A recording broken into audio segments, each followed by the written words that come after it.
할렐루야. 주의 평강이 예배하는 각 사람의 심령 가운데 충만한 예배가 되기를 주의 이름으로 축원합니다. 우리 옆 사람에게 다시 한번 인사하십시다. 평안하십시오. 네, 여러분, 평안은 선물입니다. 언제나 하나님의 은혜가 먼저입니다. 하나님의 은혜가, 하나님이 천지를 창조하시고 땅이 혼돈하고 흑암이 깊음 중에 있을 때 하나님의 신이 품고 있었고 그 가운데 하나님 말씀하십니다. 빛이 있으라. 여러분의 마음 가운데 어둠이 있다면, 어둠이라면 어둠의 증상은 이런 것입니다. 근심, 염려, 의심, 불안, 초조, 낙심, 절망. 여러분, 이런 단어가 여러분 마음 가운데 하나라도 해당이 되면 마음이 지금 어두운 겁니다. 그 어두운 마음에 빛 되신 주님이 말씀하세요. 평안할지어다. 하나님의 그 선언이 어둠을 밝히는 것이지 우리의 몸부림치는 것이 어둠을 밝히는 것이 아님을 기억했으면 좋겠습니다. 여러분, 지난주에 우리가 코이노니아, 서로 교제하며, 이 단어를 설명할 때 코이노니아, 교제하다, 친교하다. 여러분, 지난주의 말씀으로 그 단어가 풀어져야 돼요. 서로 교제하는 것이 그림에 있는 것처럼 여러분 이 그림을 마음에 딱 그려놓기 바라요. 우리가 서로 교제한다고 할 때 서로란 단어가 포함되어 있는 코이노니아, 서로. 그렇죠. 교제는 혼자 하는 거 아니잖아요. 혼자 말하면 독백이죠. 남편과 아내가 함께 있어야 교제가 되는 거잖아요. 예수님이 이렇게 말씀했습니다. 두세 사람이 내 이름으로 모인 곳에는 나도 그들 중에 있느니라. 여러분, 이 교제로 거듭나야 돼요. 예수님 믿기 전에는 교제하면 남편과 아내만 있어요. 부모와 자식만 있어요. 이 사람과 이 사람만 있어요. 그런데 거듭난 이후의 교제는 거듭나야 돼요. 교제란 말이 성도가 모이는 가장 친밀한 단위가 부부잖아요. 그러니까 남편과 아내가 다 두 사람이 성도라면 거듭난 이후에, 예수님 믿은 이후의 교제는 뭐냐면 남편과 아내만 있는 게 아니라 거기에 주님이 함께 있다는 거예요. 두세 사람이 내 이름으로 모인 곳에, 내 이름을 믿고 사는 곳에, 나를 믿는 자들이 모이는 두 사람만 모이면 그 이상은 말할 것도 없고, 두 사람이 모이면 거기에 내가 있다라는 거예요. 여러분, 창세기 3장을 항상 떠올리세요. 그것을 잃어버렸기 때문에 히브리어 하바르란 단어, 진리가 없는 곳에 죄가 시작되고 진리가 있는 곳에 하나님의 생명이 시작된다는 사실. 아담과 하와가 첫 부부잖아요. 첫 부부인데 하나님의 진리인 하나님이 함께 하시고 하나님이 거니시고 하나님이 말씀하신 그 진리를 붙잡지 않고 하와는 선악과를 보고 마음에 탐심이 생기고, 왜 탐심이냐면 하나님 말씀을 넘어서는 거잖아요. 하와의 마음에 탐심이 걸리니까 아담은 여인의 말에 걸려 넘어지고 그 진리가 사라져 버리는 거예요. 하나님의 임마누엘이 사라져 버리는 거예요. 여러분, 우리 신자들은요, 날마다 승리하게 되어 있는 것이 하나님이 주시는 약속입니다. 그 승리를, 그 기쁨을, 그 행복을 가장 먼저 경험하는 공간이 가정입니다. 근데 우리 결혼하신 분들에게 한번 떠올려 보시겠습니까? 우리가 넘어지는 것은요, 하나님의 임재를 놓쳐서, 하나님이 함께 한다는 그 약속의 말씀을 붙잡지 않으니까 자기 생각과 자기 느낌 따라 사랑하는 남편과 아내를 대하니까 사랑한다고 말하면서 도리어 고통을 주고 있는 거예요. 근데 안 믿는 사람이라면 있지, 오케이. 왜? 안 믿는 사람은 그 진리를 모르잖아요. 그러나 믿는 사람은 다르잖아요. 그 진리 위에, 그러게 이 그림에서 본 것처럼 우리의 교제하고 떡을 떼고 기도하는 가정생활, 교회생활, 직장생활, 사업이든 정치든 목회든 다 똑같습니다. 파운데이션이 가르침에 있어요. 그래서 지난주에 우리가 교제가 어떤 의미가 있느냐, 성경이 코이노니아, 우리가 교제한다는 것을 어떻게 말씀하고 있냐를 우리가 알고 나아가야 그 위에서 교제가 이루어지는 건데, 여러분 이 한 가지 다시 한번 말씀드립니다. 오늘 이후로, 지금 이후로 여러분이 어디를 가든, 특별히 가정에 있을 때 가장 친밀하고 가장 우리의 방어가 풀어지는 자리잖아요. 부모와 자녀가 함께 있든 남편과 아내가 함께 있든 거기에 주님이 있다는 사실을 잊지 마세요. 그게 가정을 세우는 유일한 길이에요. 가정만 세워지는 게 아니고 교회가 세워지고 나라가 서는 유일한 길이에요. 그게 깨지니까 다 깨져요. 저는 확신할 수 있습니다. 우리가 가정에서부터 임마누엘의 신앙이 회복된다면 가정은 회복될 것입니다. 그런데 여러분, 그 신앙을 당신부터라고 말하지 마세요. 나부터 임마누엘의 신앙을 나부터 이루어가는 그것이 바로 십자가의 복음입니다. 왜냐하면 하나님이 함께 하시면 누가 죽어야 하냐면 내가 죽어야 되는 거예요. 하나님이 함께함을 믿은 예수님이 이 땅에 오셔서 누가 죽었습니까? 예수님이 죽잖아요. 여러분과 저를 죽인 게 아니라 예수님이, 하나님이 자신을 희생해서, 그게 하나님의 사랑이라고 말씀하세요. 거기서 여러분, 그 십자가의 복음에서 생명이 나오는 거예요. 그 진리가 있는 곳이에요. 근데 진리가 아니라 이렇게 내가 하나님이 함께하는 건 맞지만 나는 죽을 수가 없어. 거기서부터 사단이 역사하기 시작합니다. 예수님이 이 땅에 오셔서 죽으심으로 시작된 그 사도들의 가르침의 핵심은요, 예수님의 십자가와 부활입니다. 죽어야 돼요. 먼저 정말 살기 원하면 죽어야 돼요. 콩 심은데 콩 나듯이, 이 콩 심은데 콩이 나는데 하나 심어서 하나 나는 게 아니라 하나 좋은 거, 정말 좋은 씨앗을 농부가 안 먹고 심는 이유는 이 좋은 걸 심으면 좋은 거 30개가 나오니까 100배로 거둘 수 있으니까. 그런데 100배를 거두려면 이 하나 좋은 걸 죽여야 돼요. 그게 복음이에요. 여러분, 예수님이 죽어서 여러분과 제가 산 거예요. 완전하신 하나님, 완전하신 의인, 완전하신 그분이 마땅히 죽어야 될 저와 여러분을 죽이지 아니하시고,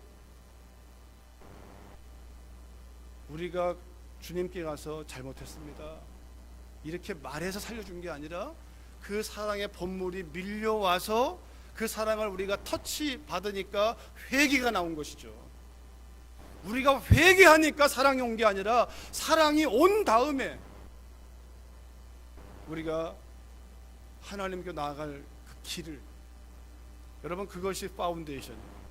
그것이 하나님 말씀의 진의고, 그 말씀의 에키스가 예수 그리스도고, 그 그리스도가 보여주는 그 하나의 심벌은 하나님의 사랑이에요. 하나님은 이렇게 나타난 바 되었으니, 하나님이 세상을 이처럼 사랑하사 의인이 죄인을 위해 죽었고 하나님이 인간을 위해 죽었고, 그게 여러분과 제가 오늘 예배드리는 이유입니다. 그 사랑을 아는 자들에게 오늘 성령이 말씀하는 거예요. 그 사랑을 아는 자들이여 그 사랑이 흘러가게 하라. 그 사랑이 무엇인지를 오늘 두 번째가 떡을 떼며. 오늘 여러분, 떡을 떼며란 의미가 여러분과 제 마음 가운데 이렇게 풀어지기를 바라요. 떡을 떼며 그들이 사도들의 가르침을 받아 서로 교제하고 떡을 떼며, 가르침을 받아 떡을 떼며, 떡을 떼는 게 먼저가 아니고 떡을 뗀다는 게 무슨 말인지를 알아야죠. 무슨 말인지를 알려주는 것이 가르침이잖아요. 하나님 말씀이 떡을 뗀다는 게 무슨 의미냐, 떡이 뭐냐, 46절에 보니까요, 이렇게 이어집니다. 날마다 마음을 같이하여 성전에 모이기를 힘쓰고 집에서 떡을 떼며 기쁨과 순전한 마음으로 음식을 먹고. 날마다 마음을 같이하여 성전에 모이기를 힘쓰고. 날마다 모였습니다. 여러분, 가족이라는 것은요, 날마다 보는 거예요. 왜 결혼합니까? 계속 보고 싶어서. 보기 싫으면 결혼할 필요가 없죠. 근데 여러분, 신기한 건요, 자꾸 봐야 사랑이 생겨요. 사랑하는 사람도 자꾸 만나지 않고 보지 않으면 마음에서 멀어집니다. 그래서 우리가 그런 말 하잖아요. 우리가 시야에서 멀어지면 마음에서 멀어진다. 모이는 일을 게을리하면 믿음이 자라지 않습니다. 믿음은 관계적인 단어이기 때문에 하나님과의 관계만이 아니라 하나님 믿는 사람과의 관계적인 언어예요. 믿음은. 신앙은 절대로 홀로서기가 아니에요. 하나님만 잘 믿으면 됐지. 그래서 요즘에는 그래서 예배당에 안 오고 집에서 그냥 인터넷으로 영상 보면서 예배 드리는데 성경과 거스리는 가르침이에요. 그런 성경이 말하는 믿음이 아니에요. 그런 믿음이 아니에요. 여러분, 그럼 여러분들 부모님들이 자녀를 낳아서 첫째 아이, 둘째 아이, 셋째 아이, 넷째 아이 어떻게 합니까? 낳은 다음에 큰 아이 저 미국에 보내고, 둘째 아이 저 아프리카에 보내고, 셋째 아이 어디 보내고. 여러분, 자녀가 태어나서요, 부모와 함께 살아야 되고 형제와 함께 살지 않으면요, 가족이 아닙니다. 요즘에는 같은 지붕 안에 살고 있지만 가족이 아니에요. 부부도 각방을 쓸 때가 많고, 성경이 말하는 각방은요, 기도할 틈을 얻기 위해서가 아니면 각방 쓰면 안 되는 거예요. 성경이 말하는 것은 불편해도 같이 붙어 사는 것이, 왜? 그래야 사랑이 싹 트는 거니까. 요새는 여러분, 이 스마트폰이 나와서 이게 사람을 피하는 가장 좋은 길. 저기 사람이 오는데 별로 대하고 싶지 않다 그러면 이거 보고 있는 거예요. 이거. 심지어 부부도, 가족 간에도 이 방에 저 방으로 가면 되는데 그냥 문자 해가지고 일로 와라, 밥 먹어라, 문자 보내가지고. 여러분, 가족이 아닙니다. 그건 신앙생활도 아닙니다. 그런 가족이, 그런 관계가 다 깨져버리는 거예요. 여러분과 제가 솔직한 마음으로요, 우리가 가족이 하루에 한 끼 제대로 식사합니까? 드뭅니다. 왜 식구입니까? 가족이. 식구란 말이 뭐예요? 밥을 먹는 입이잖아요. 음식을 같이 먹는 게 식구거든요. 우리가 여러분 점심 때 밥 같이 먹는 거 굉장히 중요해요. 여기 예배만 드리고 가는 게 아니라 같이 밥을 먹으면서 우리가 함께 하나가 되는 것이고, 식구라는 것은 밥을 같이 먹는 거예요. 구역으로 모일 때도 밥을 같이 먹어야 돼요. 불편해도 라면을 먹든 뭘 먹든 먹어야 돼요. 먹는 게 중요해. 먹는 게 목적은 아니죠. 근데 여러분, 음식을 준비하려면 수고와 희생이 따라가잖아요. 그게 믿음이에요. 내 몸으로 수고하지 않고 어떻게 믿음이 자라갑니까? 내가 섬기는 게 어떻게, 내가 수고하지 않고 나가 사 먹고 그러면 여러분, 그건 수고가 안 들어가잖아요. 올 사람들을 생각하면서 남편이 집에 돌아오고 자식이 집에 들어오는 걸 염두에 두면서 미리 음식을 준비하는 그 수고가, 그게 사랑이 담겨있는 희생이에요. 사 먹으면 간단하죠. 날마다 함께 모여서 그렇게 음식을 나누고 마음을 나누고, 그럴 때 신앙이, 그 마음이, 하나님이 여기 함께 하시니까. 여러분, 주님이 그래서 먹는 거 주님이 가만히 경계하지 않았어요. 먹는 거 좋아하셨어요. 주님의 사람들의 말이 바리새인 뭡니까? 저는 죄인과 함께 먹기를 탐한다고 그랬어요. 주님은 탐한 게 아니라 먹음의 자리에서, 그 음식의 자리에서, 오늘 떡을 떼매도 마찬가지예요. 왜? 우리가 음식을 먹어서, 여러분, 음식을 먹을 때마다 한번, 오늘 점심 먹을 때 한번 생각해 보십시오. 거기에 밥이 있고 김치가 있고 여러 가지 요리가 있잖아요. 그거 하나만 가만히 떠올려 보세요. 이게 내 입에 들어오기, 밥이 되기 위해서 이 쌀이 어떻게 만들어졌는가? 그냥 쌀이 그냥 온 게 아니라 누군가의 수고와 땀과 눈물이 있는 것이고, 그것이 이동 경로를 통하여 상인의 손에 들어왔고, 나는 거기서 사가지고 누군가가 또 쌀을 씻고 물을 넣고 불을 떼서 밥을 만들어가지고 그게 내 입에 들어오는 거예요. 그냥 들어오는 게 아니라 이것이 수고와 땀과 희생이. 김치를 먹으면 여러분, 김치 입장에서 한번 떠올려 보십시오. 김치는요, 내 입에 들어오는 김치가 되기 위해서 심어지고 뽑혀지고 삶이 송두시 뽑혀지고, 그뿐입니까? 가지고 와서 소금에다 절여서 확싹 죽여버리고 칼로 다 잘라버리고 고춧가루 집어넣고 막 버물려가지고, 김치의 의지와 상관이 없어요. 배추의 의지와 상관이 없어요. 그래서 버물려가지고 내 입에 들어오는 이 김치 하나, 이 배추의 희생을 한번 떠올려 보십시오. 모든 것에 희생이 없이 나오지 않습니다. 그것이 음식을 먹을 때마다 기억해야 돼요. 음식을 먹을 때마다. 그것이 단순한 음식이어도 조금만 생각하면 거기에 희생이 있고 수고가 있고 땀이 있고 헌신이 있습니다.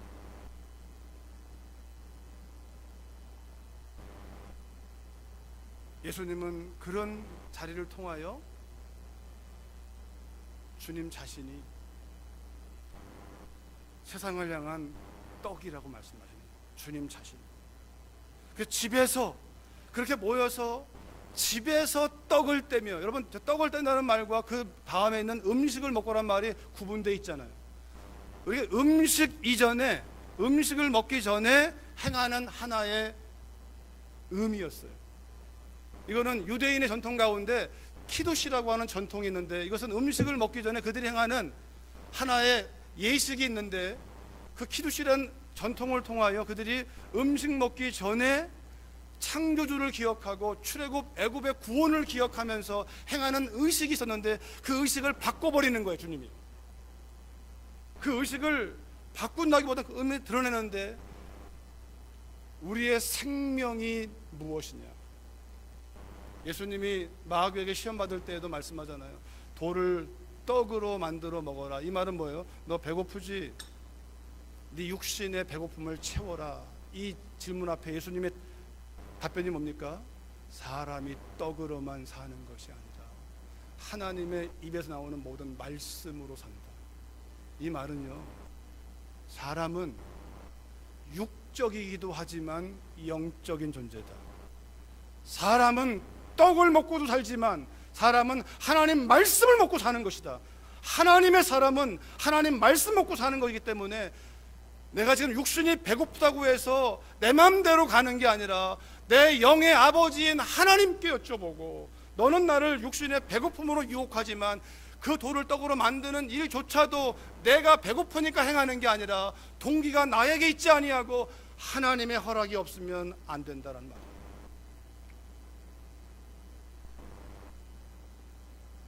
요한복음 6장에 보면요, 떡이 무엇인가, 왜 집에서 떡을 떼는가, 우리가 가장 작은 단위인 가장 작은 교회인 가정에서부터 이 떡을 떼는 일이 있어야 돼요. 그 떡이 뭐냐면 6장에 보니까 진실로 진실로 너희에게 이르노니 믿는 자는 영생을 가졌나니 내가 곧 생명의 떡이니라. 내가 곧 생명의 떡이니라. 너희 조상들은 광야에서 만나를 먹었어도 죽었거니와. 만나의 의미도 하늘로부터 오는 거잖아.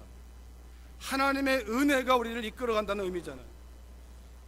만나를 먹어도 죽었다. 그러나 하늘에서 내려온 떡인데 사람으로 하여금 먹고 죽지 아니하게 하는 것이니라. 51절에요. 나는 하늘에서 내려온 살아있는 떡이다. 사람이 이 떡을 먹으면, 사람이 나를 먹으면 영생하리라. 내가 줄 떡은 곧 세상의 생명을 위한 나의 살이니라. 나를 먹으라. 내가 떡이다. 이 말을 육적으로 듣는 사람들, 그냥 문자로 듣는 사람들은 우리가 식인종입니까? 안타까워요. 주님 그 말씀하고 있는 게 아닙니다. 주님이 주님의 살을 뜯어먹으라는 게 아니라 주님이 십자가로 자기를 내어주는 그 십자가의 죽음, 그러기에 고린도전서 11장 23절 이하에서 마태, 마가, 누가에 나와 있는 예수님이 마지막 만찬에서 이룬 그 사건을 이렇게 옮겨놨습니다. 내가 너희에게 전한 것은 주께 받은 것이다. 사도 바울이 고린도 교회를 향해 쓰는 편지의 한 토막인데, 사도 바울의 어떤 깨달음도 아니고 사도 바울의 어떤 본인의 어떤 가르침이 아니라 주님께 받은 거예요. 그게 사도입니다. 하나님께 받은 바, 말씀이 가르치고 있는, 예수님이 가르치고 있는 나의 주님이 말씀하시는 이것인데, 곧 주 예수께서 잡히시던 밤에 떡을 가지사 감사하시고 떼어 이르시되 이것은 너희를 위하는 나의 몸이다. 성찬, 우리가 말하는 성찬 예식을 가지고 주님이 빵을 깨뜨려서 자신의 육체를 깨뜨릴 거에 대해서, 포도즙을 가지고 자신의 피를 의미하면서 죽음이죠. 예수님의 죽음. 이것은 너희를 위한 내 몸이다. 이것을 행하여, 이것을 행하라. 어디서요? 집에서. 가장 기본적인 집에서부터 이것을 행하라. 다시 말하면 가장 익숙한 집에서부터 나의 나됨이 하나님의 은혜임을 기억하며 살아라. 밥 먹는 힘으로 살지 말고, 고기 먹는 힘으로 살지 말고, 배고프면 밥 먹듯이 우리가 영적인 존재임을 기억하고 이것을 행하여 나를 기념하라. 예수 그리스도 주님을 기념하라. 식후에 또한 그와 같이 잔을 가지시고 이르시되 이 잔은 내 피로 세운 새 언약이니 이것을 행하여 마실 때마다 나를 기념하라. 여러분, 피는 생명이잖아요. 그 피가 몸에 있잖아요. 몸을 깨뜨려서 여러분과 저의 죄를 속량하시는 것이고, 그 육체에 있던 피는 생명이잖아요. 여러분, 믿음의 생명이 뭡니까? 말씀이요 성령입니다. 육체를 깨뜨리고 주님의 피가 새 언약인 이유는, 예수님을 믿으면 이제부터는 너의 생각과 너의 느낌과 너의 방법이 아니라 나의 영으로 인도할 것이다, 이 말이죠. 우리가 주를 추구하는 게 아니라 우리가 하나님을 추구하도록 하나님이 앞서가시고 이끌어 가시는 거예요. 우리는 따라만 가면 돼요. 성령을 따라 행하라. 성령이 너희 안에 계시면 성령을 따라 행하라. 이끄신다는 거예요. 주님을 닮아가는 건 나의 의지가 아니고 주님이 닮도록 우리를 이끌어 가시는데 어떻게 합니까? 우리 마음판에다가 그분을 심어버리신 거예요. 콩 심은데 콩 나듯이 예수가 심겼으니까 예수가 나와야 되는 게 맞잖아요. 예수가 나오도록 우리 마음에 예수님을 심으신 거예요. 너희가 이 떡을 먹으며 이 잔을 마실 때마다 주의 죽으심을 그가 오실 때까지 전하는 것이라. 여러분, 십자가의 복음, 십자가를 질 수 있는 유일한 이유는 부활의 영광이 있기 때문에 그래요. 부활의 복음이 있으니까 십자가의 복음, 예수님의 십자가가 우리를 살렸다면 주님의 부활이 우리를 죽이는 거예요. 옛사람에 대해서, 정욕에 대해서, 나의 생각에 대해서 죽어야 돼요. 예수님의 십자가로 내가 영적으로 살았다면 에베소 2장에 허물과 죄로 죽었던 너희, 영적으로 죽어있는 너희를 주님의 십자가가 살렸다면 이제부터는 내가 육체에 대해서는 죽은 자요, 죄에 대해서는 죽은 자요, 세상에 대해서는 죽은 자요, 하나님께 대하여는 산자로 여길지어다. 이것이 주의 죽으심을, 그러기에 여러분, 복음은, 나를 통과한 예수님의 십자가의 복음은 우리 안에서 부활하는데, 그 부활의 복음이 있는 사람의 삶은 가정에 가서 미랄로 썩어집니다. 십자가가 됩니다. 여러분, 이 사회가 어디서부터 복음이 변질되었냐면 십자가의 복음이 총과 칼의 복음으로 바뀌어버린 거예요. 초대교회 성도들은요, 십자가의 복음으로 사자의 밥이 되고 십자가에 달려 죽고 목이 잘려 죽고 통나무를 파서 사람 넣고 톱으로 잘려 죽고 십자가의 복음. 근데 한편에서는요 열심당도 있고 한편은요 칼 들고 총 들고 자기가 복음을 위하여 싸운다면서 다른 사람을 죽여버리는 거예요. 여러분 그건 복음 아닙니다. 그 일이 이루어진 곳에는 복음은 다 변질돼 버렸습니다. 십자가 전쟁이 복음을 완전히 망가뜨려 버린 겁니다.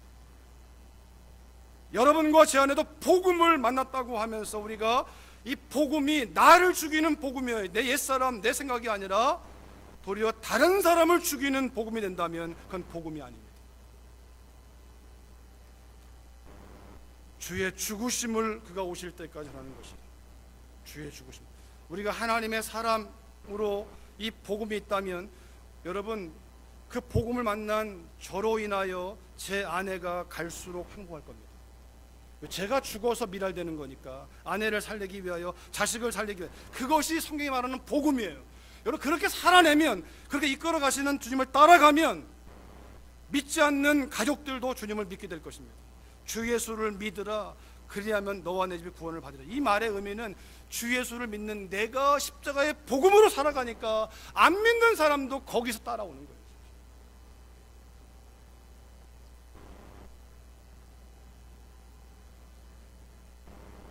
하나님의 희망은 주님께 있고 주의 몸 된 교회 안에 있는데 교회가 세상적인 논리에서 죽으면 이 지역사회는 살 것입니다. 영적으로 살아날 것입니다. 교회 때문에 희망이 나올 것이고 왜 교회의 머리가 주님이시니까 주님으로 인하여 민족과 나라와 열방이 살 것입니다. 고린도후서 5장 15절에 같이 읽어보겠습니다. 제가 세 구절만 소개하고 말씀을 맺겠는데요. 같이 읽습니다. 시작. 그가 모든 사람을 대신하여 죽으심은 살아있는 자들로 하여금 다시는 그들 자신을 위하여 살지 않고 오직 그들을 대신하여 죽었다가 다시 살아나신 이를 위하여 살게 하려 함이라. 아멘. 그의 죽으심을 오실 때까지 전하는 것인데 왜 죽었냐면 예수님이 죽으신 이유는 살아있는 자들로 하여금, 다른 말로 하면 예수님 십자가의 죽음을 믿어서 구원받은 사람들로 하여금 다시는 그들 자신을 위해 살지 않고 오직 그들을 대신하여 죽었다가 다시 살아나신 그분을 위하여, 하나님의 뜻을 위하여, 하나님의 목적을 위하여, 하나님의 영광을 위하여 살게 하려 합니다. 여러분 어떤 사람이 그러잖아요. 이렇게 질문할 수 있어요. 목사님 술을 먹어야 됩니까? 말아야 됩니까? 여러분 단적인 예입니다. 우리가 술을 먹을 것이냐 말 것이냐를 묻지 말고 그것이 하나님께 영광이 되느냐 안 되는가를 물어보십시오.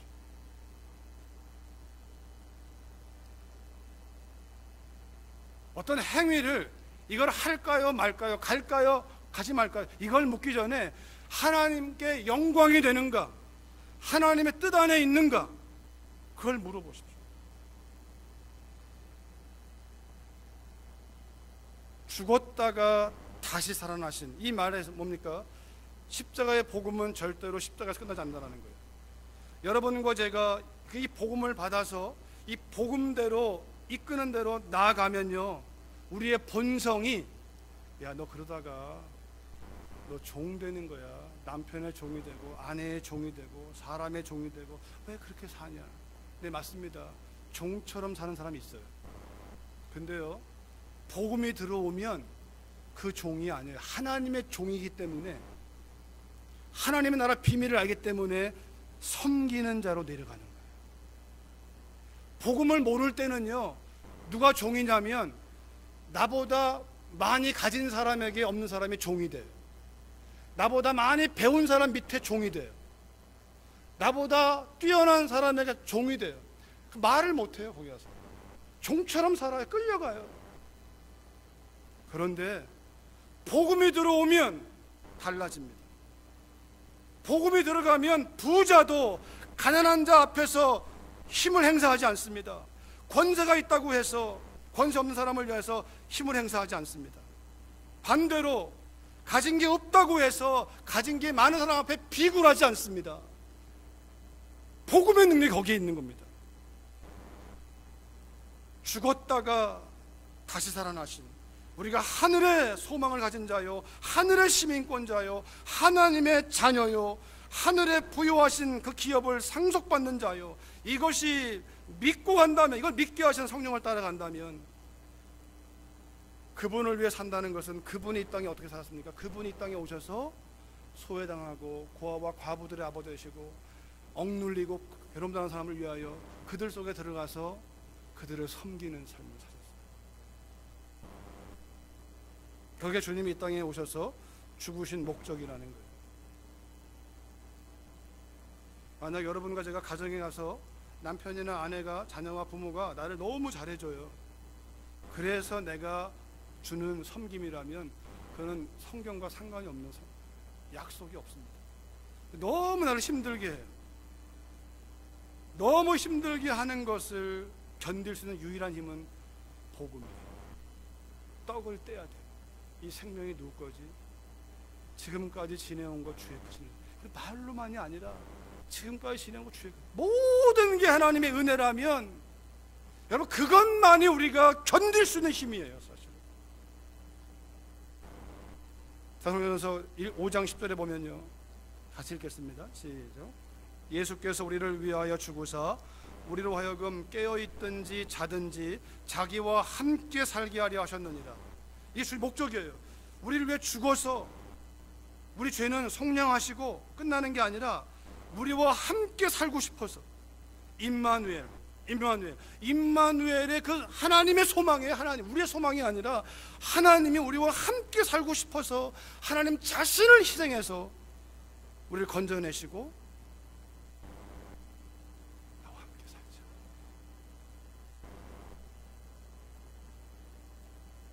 디도서에서는 이렇게 말합니다.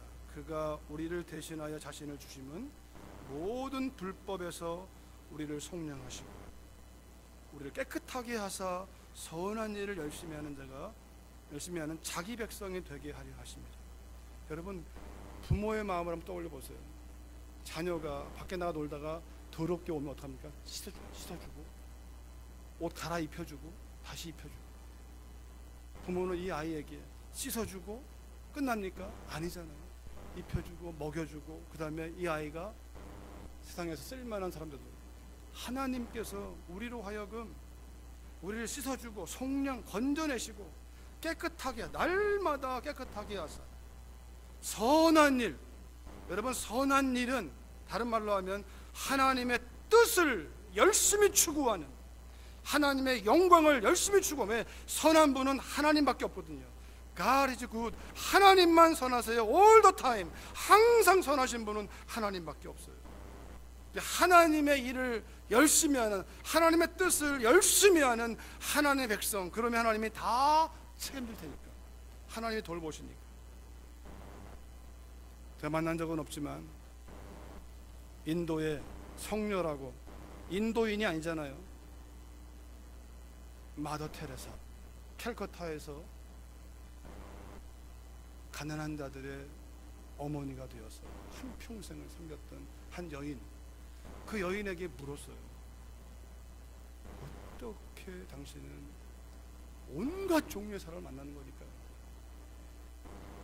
그게 어떻게 가능합니까? 거기에는 배신자도 있고 여러 유형의 사람이 있고.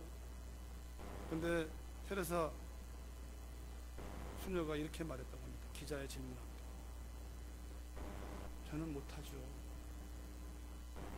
저는 날마다 아침에 한 번, 점심에 한 번, 저녁에 한 번 떡을 뗍니다.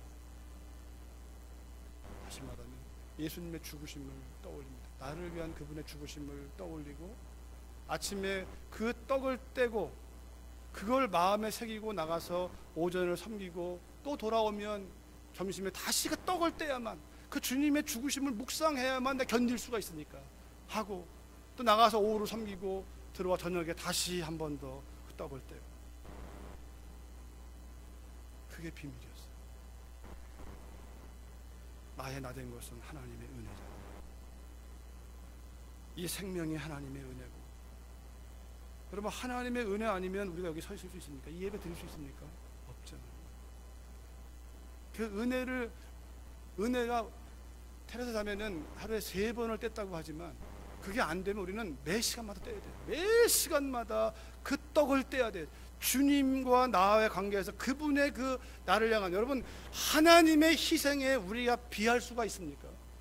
나의 생명이 되시고 나의 전부가 되시고 나에게 하늘나라 상속을 하시는 그 주님의 사랑을 내가 먹어야만 가서 가족을 섬길 수가 있고 이웃을 섬길 수가 있고 강도 만난 사람을 섬길 수가 있고 고아와 과부들을 섬길 수가 있고, 그 사랑이 우리를 살게 하는 것이지 우리가 가지고 있는 어떤 능력이나 힘이나 지식이나 깨달음이 아니라. 그래서 음식을 먹을 때마다 항상 이 일을 먼저 한 거예요. 육신에 우리가 음식을 먹을 때마다 배고파서 먹어야 힘이 나듯이 나는 영적인 존재라는 거, 하나님의 사람이라는 거, 이것을 주의 죽으심을 그가 오실 때까지 기념하라. 여러분 십자가의 복음으로 가는 길만이 세상을 바꾸는 유일한 길인데, 그것이 헛되지 않은 이유는, 십자가의 도가 헛되지 않은 이유는 하나님의 나라로 가는 부활의 통로이기 때문에 그렇습니다. 여러분과 제 안에 이것이 성경이 말씀하고 있는 떡을 떼며 집에서부터 일상에서부터 그 떡을 떼는 주님의 마음으로 충만할 때, 그 마음을 늘 기억할 때 기념하고 이것을 행하여 나를 기념하라. 내가 어떻게 이 땅에 왔으며 내가 누구며 내가 어떻게 살았으며 내가 너희를 위해 무엇을 했는지를 기억해라. 너희도 이와 같이 행하면 여러분과 제가 주님의 제자의 삶을 살아요. 이 떡을 뗀다라고 하는 이 의미가 우리의 심령에 살아서 날마다 나를 살린 그 복음이 또 다른 사람을 살리는 복음이 되어 역사할 수 있기를 주의 이름으로 축원합니다. 살아계신 아버지 하나님 감사합니다. 우리를 살리신 하나님의 사랑, 그 큰 사랑 인하여 감사합니다. 우리가 이 시간 무슨 말을 하겠습니까? 하나님 아버지, 하나님의 그 사랑이 우리를 다시 자리에 모으신 것처럼 이곳에 예배드린 우리 한 분 한 분이 이 7월달을 마감하면서 다시 일어나게 하시옵소서. 그 복음으로 일어나게 하시옵소서. 날 살리신 하나님의 놀라운 사랑, 그리스도의 복음으로, 그 생명으로 일어나 복음 안에 기쁨이 충만하게 하시고 사랑받고 있는 자녀임을 기억하고 일어나 섬기는 삶으로 십자가의 복음이 되어 하나님 가정을 향하신 주의 놀라운 섭리가 이루어지게 하시고 교회를 통하여 이 지역을 살리고 민족과 열방을 향한 아버지의 마음을 이루어갈 수 있도록 통로 삼아 주시옵소서. 예수님의 이름으로 기도했습니다. 아멘.